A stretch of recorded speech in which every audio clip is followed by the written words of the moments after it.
We're going to continue talking about Palladio, because Palladio really is an important and interesting character. Interesting because his architecture is, well, you would have to call it mannerist. He's always playing games. He's trying to deploy all of the elements of Roman antiquity, the types, the orders, but he's doing it in this masterfully inventive style of recombining things. And part of what he's doing with his recombination is trying to really make the proportions hum. He's very interested in architecture as a mathematical art, something that has in its sphere of interest this precise deployment of proportion and harmonic ratios. But he also has this incredible plastic sensibility. And by plastic sensibility, I mean really interesting ways of manipulating three-dimensional form and playing with tension between the idea of flatness and the idea of volume. And we'll see that as we move forward. Just wanted to show you a map of Italy in case you've completely forgotten what it looks like. And the answer is boot. Venice is up here in this northern corner of Italy.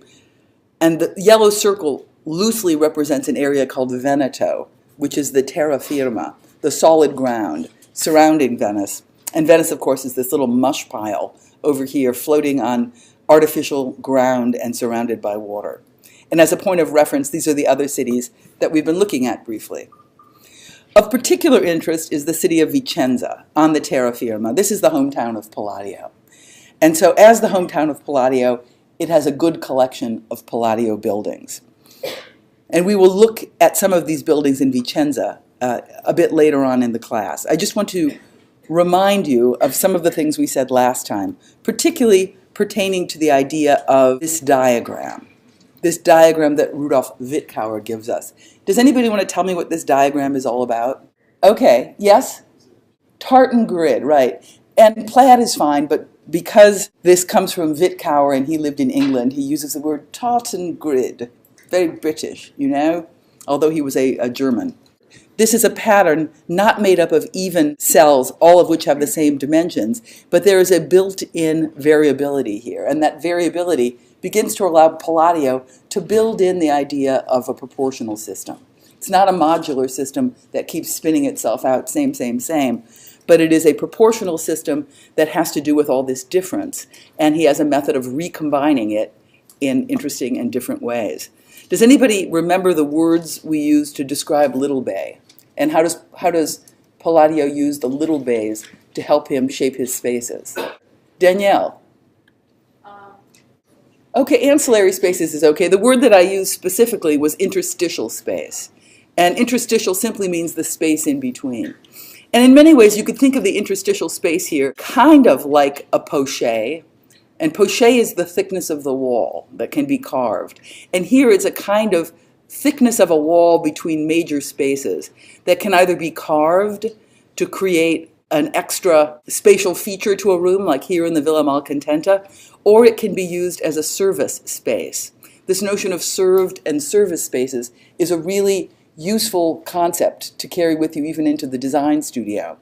That what Palladio is doing here is building in a strategy to allow him to put in service spaces without undermining the clarity of his major spaces. So they get to have their perfect proportions, they get to have their perfect geometry, they get to have their perfect vault, because Palladio preloaded the diagram with this relationship of served and service spaces. So sometimes the service spaces get full of service stuff, like stairs or foyers, and sometimes the service spaces get absorbed into a larger central figure, like here at the Villa Cornaro, where the center gets big, or here at Malcontenta. Fabulous. So there you have that. This is sort of boring by now, but at one point it was thought to be marvelous. And that point was when people could barely make computers do anything. And a few people came together and wrote a shape grammar. They studied Palladio's drawings, and they studied his plans, and they wrote a little program that could make you as many Palladian villas as you wanted, based on those rules. And I think that they look bad, but they have proportions that have some kind of clarity to them. We looked at the villas and we saw that in Palladio's attempt to deal with this building type of the country house, the villa, he's working through ideas about what that might be. And he's working through those ideas based on a desire to find a decorous solution to the problem. And by decorum, I mean the right material, the right cheerfulness or gravity, the right imagery, the right way to express the stature of somebody here like Giangiorgio Trissino, Palladio's patron, for whom this early house was designed. By the way, Trissino was the one who gave Palladio his cute nickname, Palladio. Palladio refers to Pallas Athena, the goddess of wisdom. And Palladio was such a clever little guy that Giangiorgio Trissino said, hey, you like Pallas Athena, that's who you are like, I'm going to call you Palladio. And so we all call him Palladio. I don't remember even what his last name is. It's fallen through the cracks of history. In looking at the Villa Trissino, we thought this is fairly timid. It stays close to a traditional typology of a castellated country house, a big solid block with corner towers.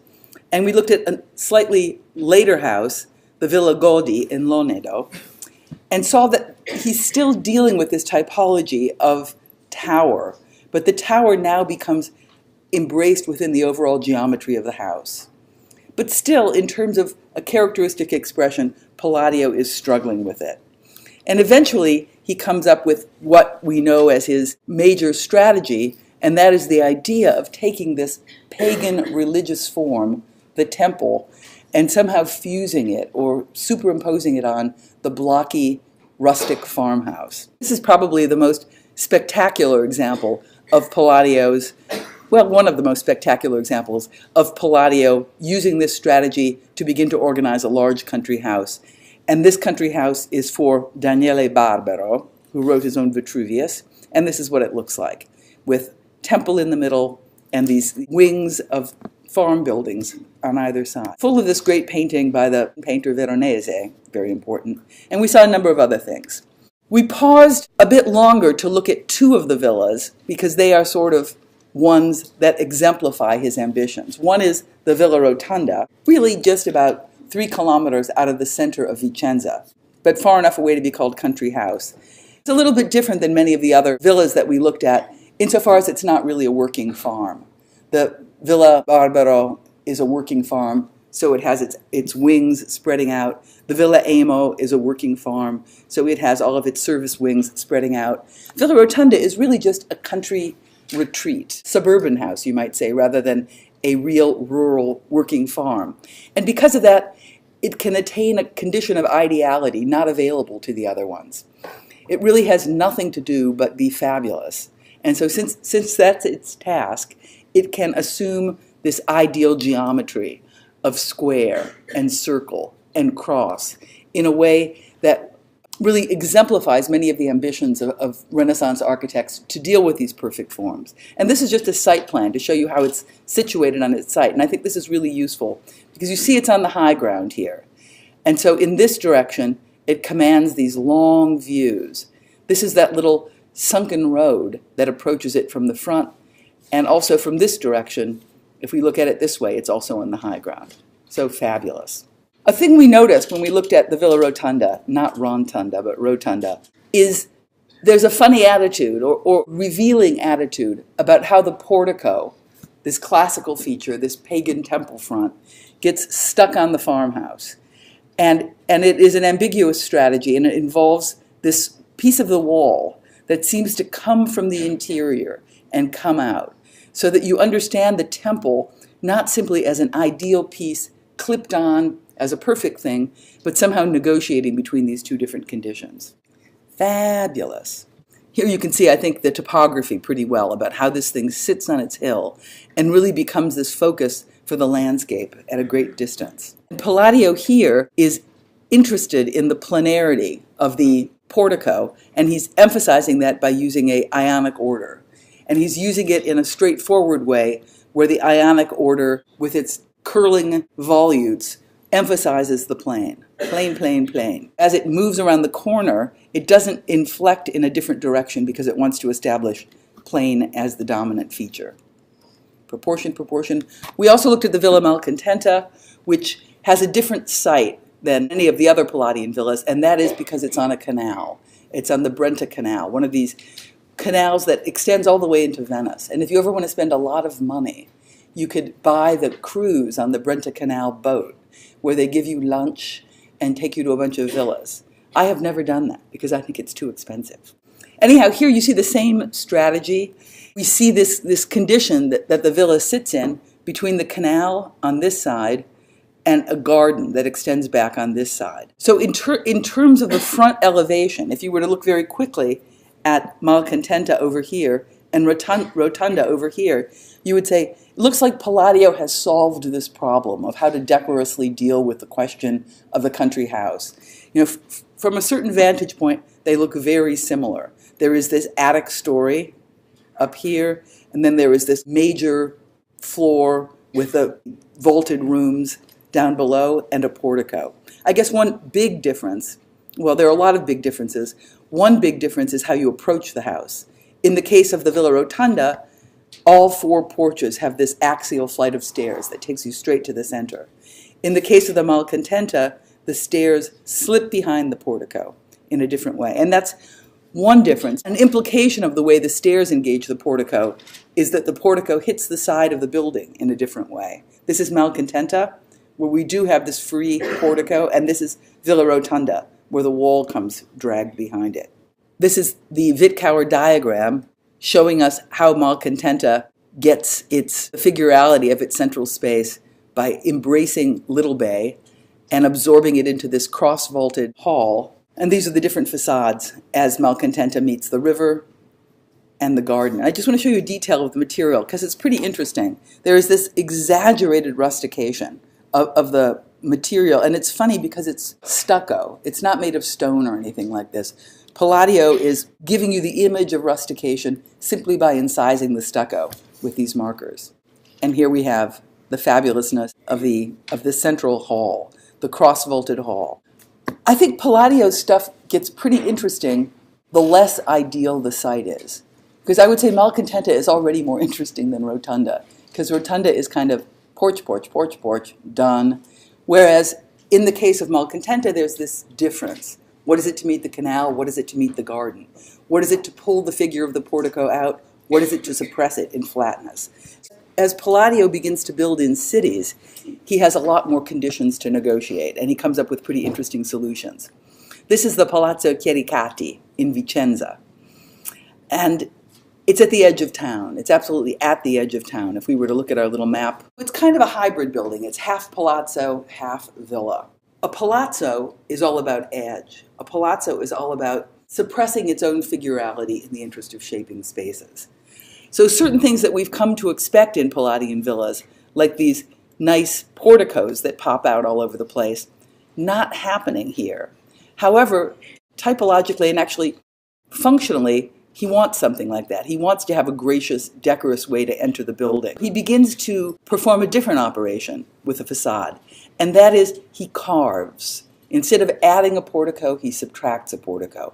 In fact, there's a colonnade that is continuous along the ground level, and then he subtracts up above to give you little balconies that you can stand on. If you look at the facade as a kind of figure ground, it's almost a figure ground reversal of what you would see in something like Malcontenta. Here we have wall, wall, wall, wall, bunch of columns in the middle. And here we have columns, columns, columns, columns, wall in the middle. And wall in the middle is the major chamber. This, because it's an urban building, operates on the system of piano nobile. Major spaces go up higher, where you're away from the clamor of the street, where you're away from all of the disturbances, and you get the long view and the fresh breezes. If you look at the plan of Chiericati, the plan also just looks incredibly squashed. It's like somebody sat on an ideal villa or something. It constellates itself as a series of bars, so much so that this is the courtyard. The courtyard is this like residual little slice of bread in this highly varied loaf that we have here. Palladio has frequently been thought of as a Renaissance guy, somebody who perfected the use of the orders, who perfected the use of the types. But in a building like Chiericati, where the site is difficult, he begins to make adjustments to these ideal things. I'm just showing you here the side of this colonnade as it pulls out, gives us that characteristic arch motif that we saw on the villas. You probably can't see very well what's going on here, but make an effort to. This is the point where the center, this portico thing, ever so slightly pulls out from the colonnade thing and individuates itself as a figure. So how does he do that? Because he wants to have this continuous colonnade at ground level, so you can walk, walk, walk, walk, walk, but he also wants it to read, and he comes up with this funny idea of a column. Where that little column pulls out, you begin to get something that's a double. If you looked at the plan of the column, it wouldn't be singular, it wouldn't be circular, it would look like an 8. It would look like a kind of double figure. So Palladio is playing fast and loose with the rules of architecture. Palladio is sly. He's also doing some things that are somewhat conventional, which is to say he's got a 2-story building. So what would be a good way to make a 2-story building in terms of using the orders? Anybody have an idea? If you had a 2-story building, what order would your first story be? What order would your second story be? Yes, absolutely right. Doric on the ground and Ionic above it. And that's exactly what he does. So Doric on the ground, Ionic above it. And here, he's got a kind of wilder idea about what happens with the Ionic. That is to say, in something like Rotunda, he's really interested in the plane. But here, he wants to make some kind of relationship between this slightly extended piece of the building and the piece behind it, so he cranks out a volute at a 45-degree angle so that it can turn the corner, so that it can operate spatially. Oh, Palladio, you're so sly. Sadly, the interiors of this building are badly eroded, and you don't get the same clear expression of Palladio's language as you do in some of the villas. Let's look at some of his churches, because I think his churches are really his most interesting buildings. San Giorgio Maggiore is over here. It's over here in Venice. Remember Venice? Everybody make a map of Venice in case you're ever there and you get lost? Good. It's actually not even quite in Venice. It's on a little island called the island of San Giorgio Maggiore, floating out over here. And what's nice about that is you get these big, long views of the facade from across over here in the Piazzetta of St. Mark's Square. This is the Ducal Palace. And if you stand right over here, your view is something like this of the facade. This is a really interesting condition for a facade to operate in, because really the problem with most facades is you can't get far enough away from them to see them. Or let's say you're so close to them, you see them obliquely. You can't read them as an elevation. But in the case of these facades on the canal in Venice, you're across so much water that you can really read this thing as an elevation. And so Palladio plays with the elevational quality of it and makes it really legible. This, I think, is a good view of it as elevation. And what's his strategy for making this elevation? How does he use classical typology to organize a building that deals with a basilican section? Any ideas? What types is he using here? And what does he do? What's his trick? Tom, he's just got one temple going on there? Just one large temple? Okay, so you're saying there's a large temple, and that's it, and he organizes his door through the temple. Can anybody see anything other than a large temple? Yes. Good. You're saying he uses 2 temples, and he uses a technique of layering. So you can read one temple against another temple, and that begins to organize your procession. So the temple that Tom talked about up here is the forward layer, and Ryan identified that there's also a backward layer over here. And look what he does with ground plane. It's pretty clever. We've already seen this kind of syncopation going on, say, in Santa Maria della Pace in Rome, where different scales are manipulated. We have the scale of the skinny temple helped along and kept proportional by situating the columns on plinths, these big blocks that allow a ground plane more or less here to be established. For the low temple, the ground plane is the ground plane. He's got not only the layering, but he's got the slipping up and the slipping down. Perfect. You get something that works like a basilica, but you do it in terms of classical language. I just want to show you how paper thin these facades are. If you look at the church obliquely, you'll see that Palladio didn't waste marble on the side. It really looks like a drawing of a church or a cardboard cutout of a church stuck on the volume of a building. Another thing you see from this oblique view is that there's a kind of schizophrenia going on in terms of how the building expresses itself as a facade and what it delivers as an interior. And by that I mean flat, flat, flat, flat, flat, bumpy, bumpy, bumpy. 2 different conditions are going on. And really, the dome is so far away. Here's the facade. The dome is so far away that if you're close to the building, this is all you can see. But if you're across the canal, you can begin to understand the dome in relationship to the church. clever. I want to say a few more things about close versus far, because I think Palladio does this in a way that's really masterful. You get this one reading of a domed temple, kind of amazing. Domed temple. Can anybody think of a temple with a big dome in it from classical antiquity? Pantheon, right? And it doesn't exactly look like the Pantheon, but it's pantheonic. At least there's a precedent that's being used, and it's not being rebuilt spatially. It's being conjured up perspectively. It's using the fact that this thing is viewed like a billboard, and it can collect its layers together and be understood and read as an orthographic projection. When you're close to it, all that goes away. All you get are the temples. But the way the temple meets the ground becomes really useful. There is this development in plinth land of a kind of low scale that relates to the scale of the human body.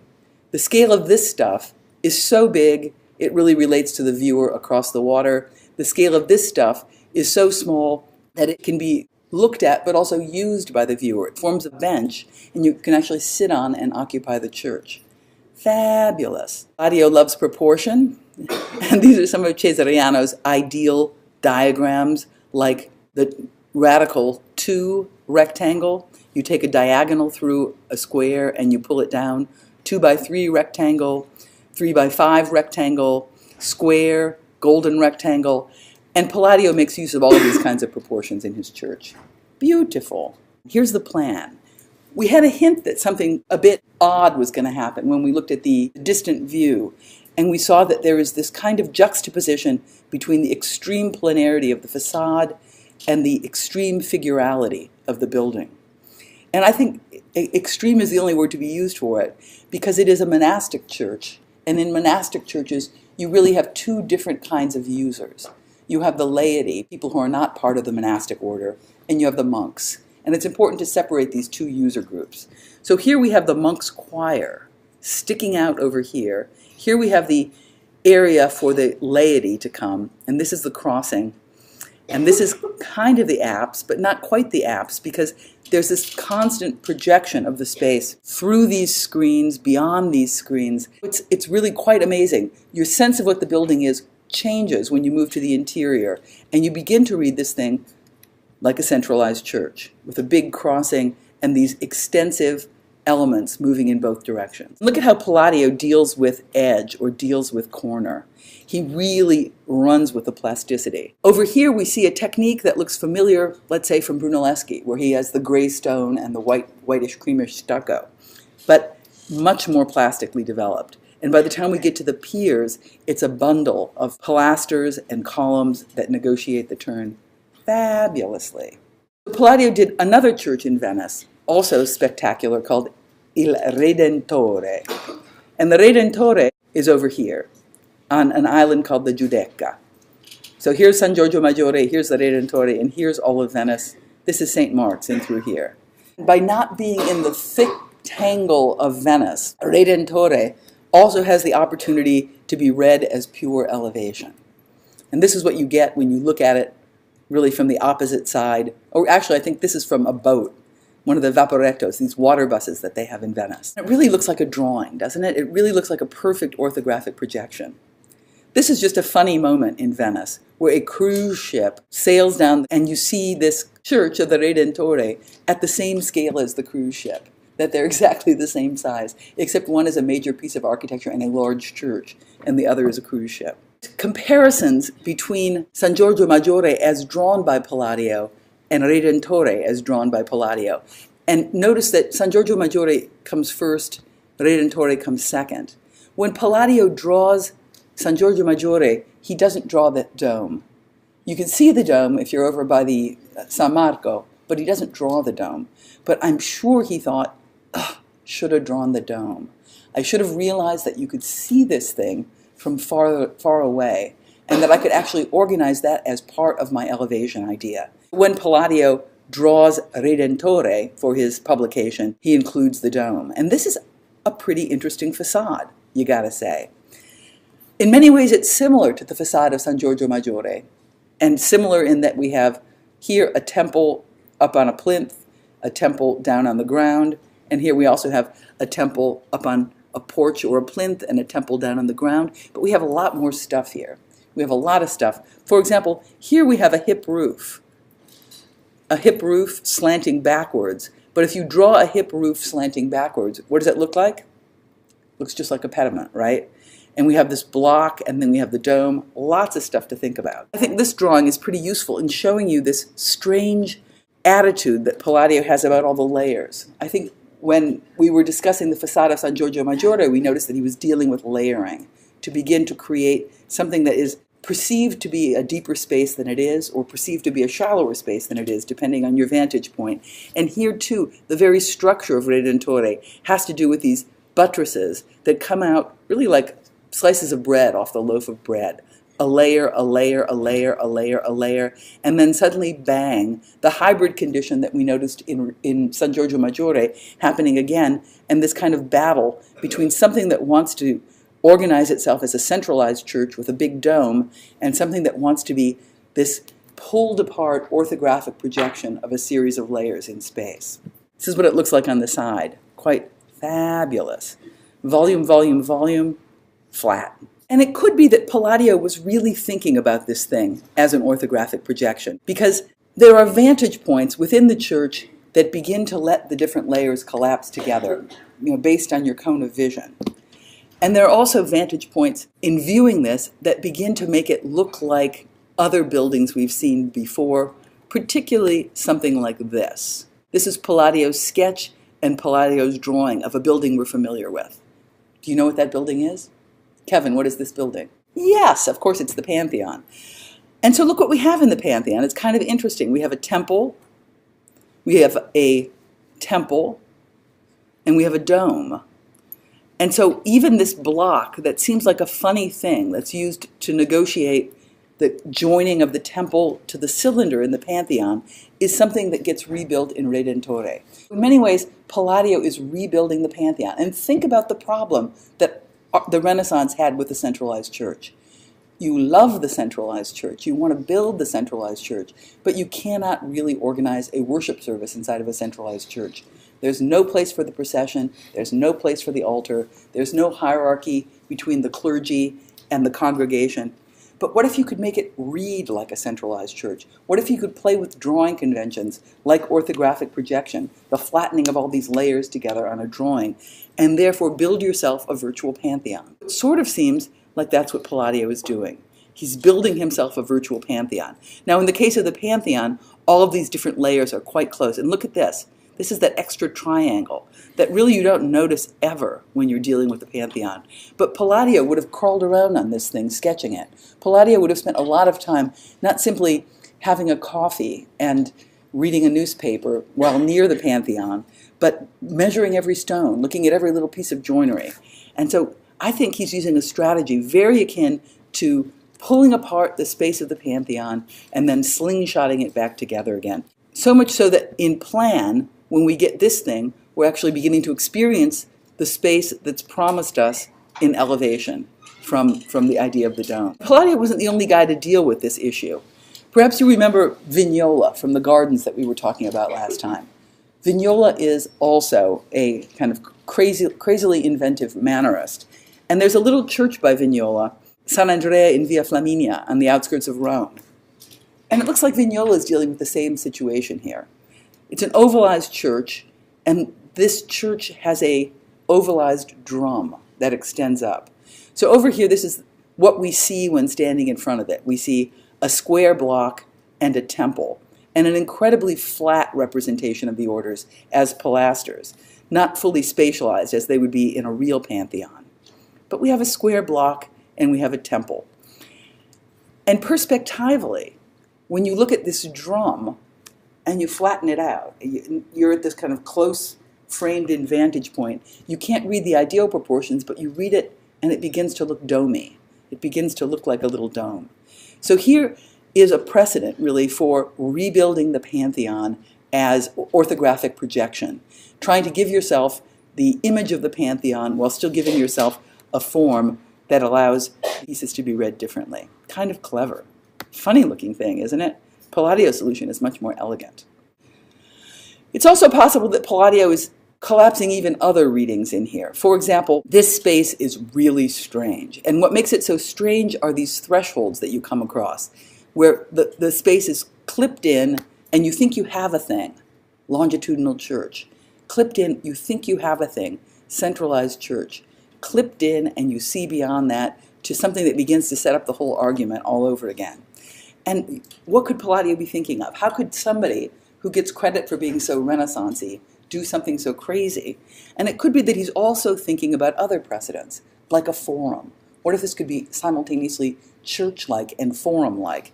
And you think about what the condition of, say, one of the imperial fora would have been, where there's a temple inside of a construct with these different lobes. And what if you pulled those pieces apart and you began to get something that begins to look kind of like a temple with these lobes surrounding it? Who knows what Palladio's thinking, but there's a real density of references that go on in his work. Let's look at some of the other urban buildings. For example, this one. This is quite an early Palladio building. It's called the Basilica, or Palazzo della Ragione, the town hall, more or less. This is how Palladio draws it in his treatise. He draws it in his treatise as a fairly ideal thing, with a fairly even set of bays. And this is a big lie, because Palladio here is refurbishing a Gothic building that already existed. Vicenza, where this is located, is in Veneto, and Veneto is part of Venice. Instead of having, say, a king or a prince or a duke settle all the matters, there's a real democratic spirit in Venice. And you would have this council chamber where citizens would come and make decisions about policy. So it's an important building, and you find these in lots of the main towns in Veneto. If you look at this fabulous Google version of the world, here it is. It's a big thing. So we saw how Palladio drew it. This is really what it's like. This is the real plan. Palladio is a big liar. Palladio again and again will draw the ideal concept of the building in his treatise and not really tell you all of the kind of messy truth. But Palladio gets a building that's kind of like this. You have one of these fabulous domes, and when I say not domes, fabulous barrel vaults built by the carpenters from the Arsenale. People schooled in shipbuilding build a ship upside down, and that's what you get for the vaulting of the upper chamber. Really an amazing space. But now Palladio has to deal with this irregular bay system and all of this kind of oddness of the Gothic arches. And what's he going to do? Because he's a Renaissance guy. He wants to use classical language. He wants round-headed arches. He wants rhythms that are orderly. And you can see from this drawing that he's going to give you that, or he's going to at least give you the image of that. And I think this piece of the drawing begins to give you a tip into what Palladio is doing. And this is the corner condition that Palladio is doing. It's this piece blown up really large. He's using that kind of plastic attitude about the pier that we saw when we looked at the piers at the crossing of San Giorgio Maggiore, where a lot of different elements get clustered together at different scales, calling out different readings. We have little guy, big guy, other guy pulling itself out at the corner, but look what we have on the individual bays. Here we have pier, little guy's space, little guy's pier, but look what happens immediately next to it. He's subtly adjusting the rhythm as you move along. He's changing it so that you think you're getting this ideal condition, but in fact there's incredible variability going on in it. What I have up here is the Palazzo della Ragione in Padua, which is another Veneto town, and this one didn't get decorated up by Palladio, but the one in Vicenza probably would have looked a lot like this had Palladio not intervened. If you look at the wall of this, you think, well, this is pretty much exactly as he drew it, this ideal thing. But if you look carefully at it, you see that there are all of these little adjustments, all of these amazing adjustments. And nobody is better at turning the corner than Palladio, you gotta say. Here's another building. This is exactly across the square from the Palazzo della Ragione. Here's the Palazzo della Ragione. Here's the Loggia del Capitaniato. And the Capitaniato are just, city council, a group of important citizens, and the loggia is this space here. So the important citizens could hang out and have learned conversations right here off the main square. The version that we have right now is a 3-bay version, which I think is pretty great looking. Apparently Palladio had wanted it to be larger, didn't get built. I like it just fine as a 3-bay system. And one thing that's nice about the 3-bay system is as a triad of arches, it can begin to play with a lot of precedents that a 6-bay system or 7-bay system wouldn't be able to play with, such as the triumphal arch. So you read this 3-bay system, and you automatically connect it to a tradition of elements. And I think it's hard for me to believe it would have been bigger because it works so well at this scale. Typical Palladio is deploying multiple scales, and he's realizing the fact that there are 2 different ways of seeing this thing. There's the big view from across the square, and there's the little view from right next to it. Or even, there's the big view from across the square, and there's the really little view from this tiny little street that it sits into. And so how does the building turn the corner when its condition is so different on either side of the corner?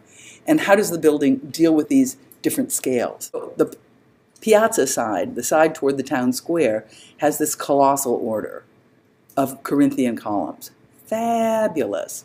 But notice what happens as it turns the corner. It begins to shift scale. You have this row of balconies that get set up above the arches. So already here on the front facade you have 2 scales. Scale of pilasters holding up the arches, scale of columns holding up the entablature. And as it shifts, these 2 levels begin to subdivide. And over here the balconies set up a kind of new ground plane, and you get even a further diminution of the scale. You get this little triumphal arch motif coming on in here. Fabulous. So there's a shrinking from one scale to the other, and the colossal order, as we move around the corner, shifts into a minor order that only organizes 1 story. If you happen to be walking down this street, you can see what's going on, and the scale of the ornament is geared to the scale of the space from which it's being seen. Fabulous, Palladio. Fabulous. This is the switcheroo as you move around the corner. And this is Palladio's drawing of that side elevation, where he moves from the tall to the small to the really small. Looks so good. Looks like it had to be this size. It seems crazy that it was any other size ever. Probably one of the most interesting urban buildings that Palladio did, and this is also in Vicenza, very close to Chiericati, on the edge of town, and that is the Teatro Olimpico, or the Olympic Theater. Already looking at this plan, you should pause and say, that's a strange plan. But it's a strange plan because it's a theater.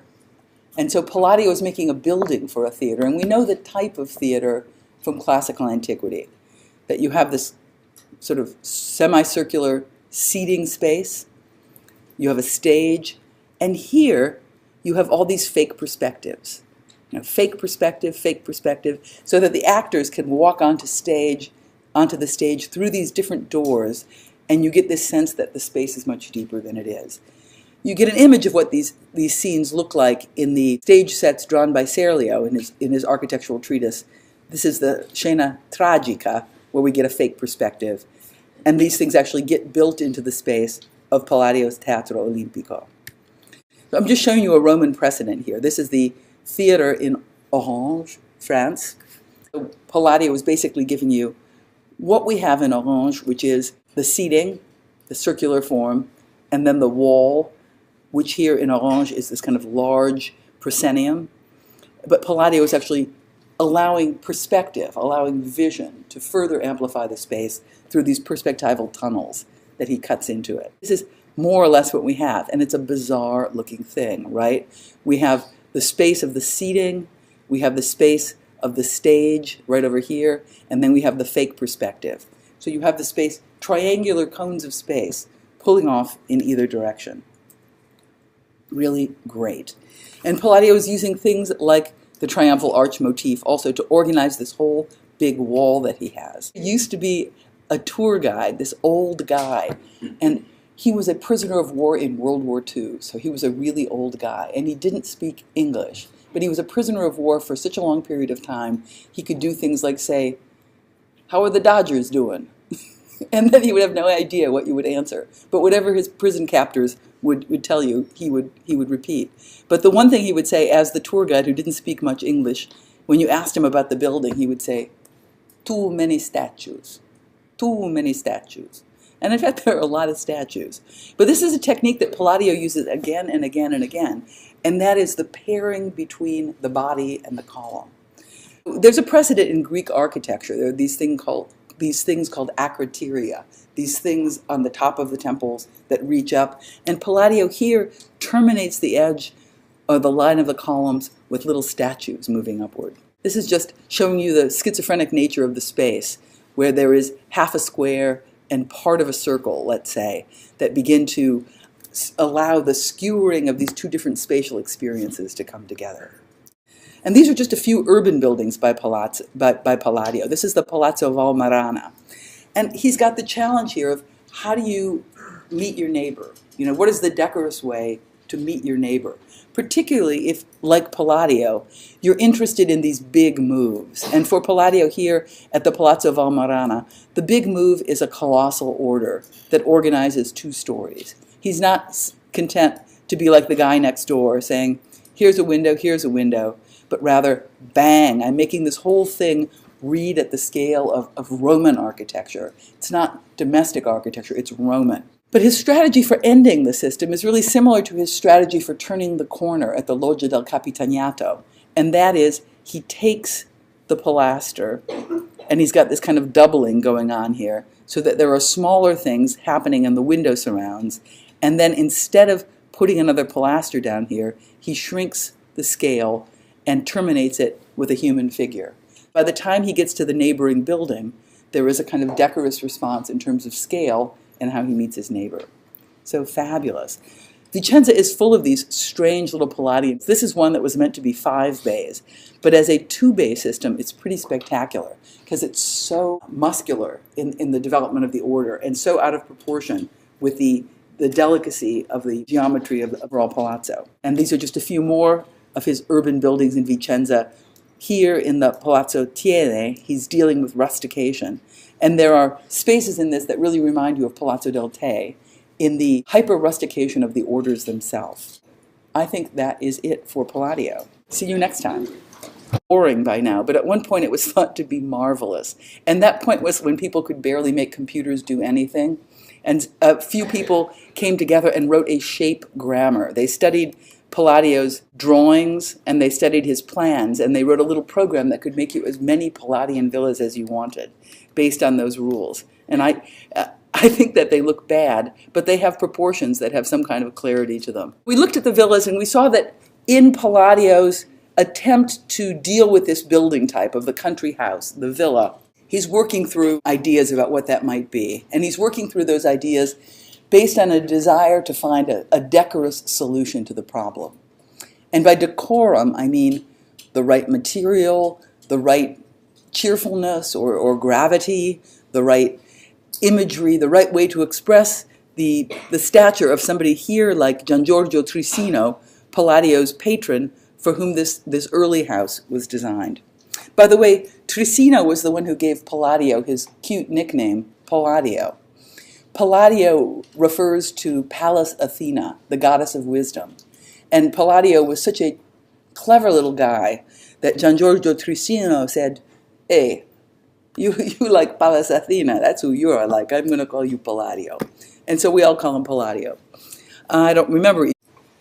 We're going to continue talking about Palladio, because Palladio really is an important and interesting character.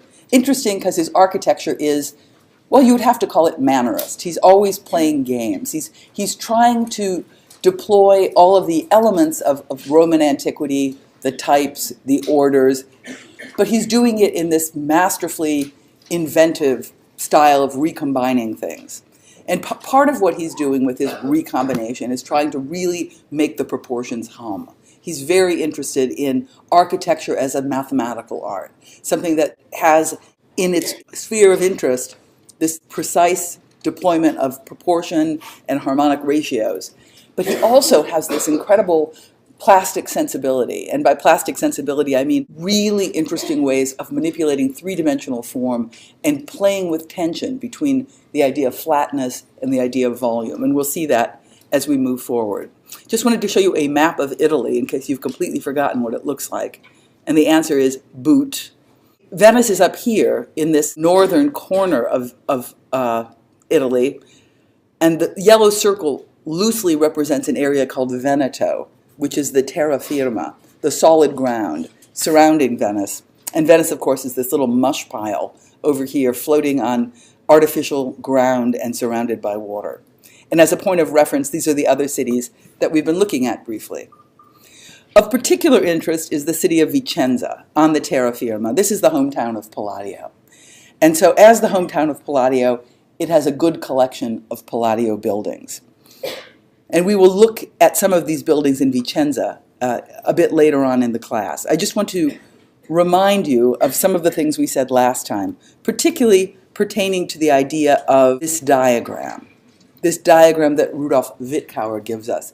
Does anybody want to tell me what this diagram is all about? Okay, yes? Tartan grid, right. And plaid is fine, but because this comes from Wittgauer and he lived in England, he uses the word tartan grid. Very British, you know, although he was a German. This is a pattern not made up of even cells, all of which have the same dimensions, but there is a built-in variability here, and that variability begins to allow Palladio to build in the idea of a proportional system. It's not a modular system that keeps spinning itself out, same, but it is a proportional system that has to do with all this difference, and he has a method of recombining it in interesting and different ways. Does anybody remember the words we used to describe Little Bay? And how does Palladio use the little bays to help him shape his spaces? Danielle? Okay, ancillary spaces is okay. The word that I used specifically was interstitial space. And interstitial simply means the space in between. And in many ways, you could think of the interstitial space here kind of like a poché. And poché is the thickness of the wall that can be carved. And here it's a kind of thickness of a wall between major spaces that can either be carved to create an extra spatial feature to a room, like here in the Villa Malcontenta, or it can be used as a service space. This notion of served and service spaces is a really useful concept to carry with you even into the design studio.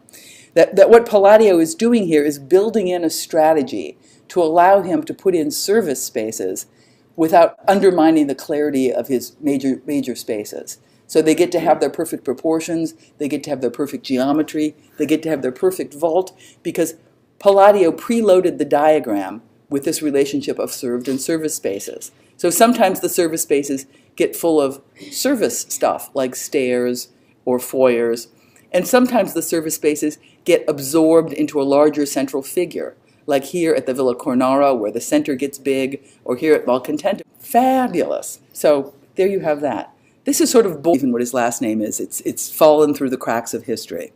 In looking at the Villa Trissino, we thought this is fairly timid. It stays close to a traditional typology of a castellated country house, a big solid block with corner towers. And we looked at a slightly later house, the Villa Godi in Lonedo, and saw that he's still dealing with this typology of tower, but the tower now becomes embraced within the overall geometry of the house. But still, in terms of a characteristic expression, Palladio is struggling with it.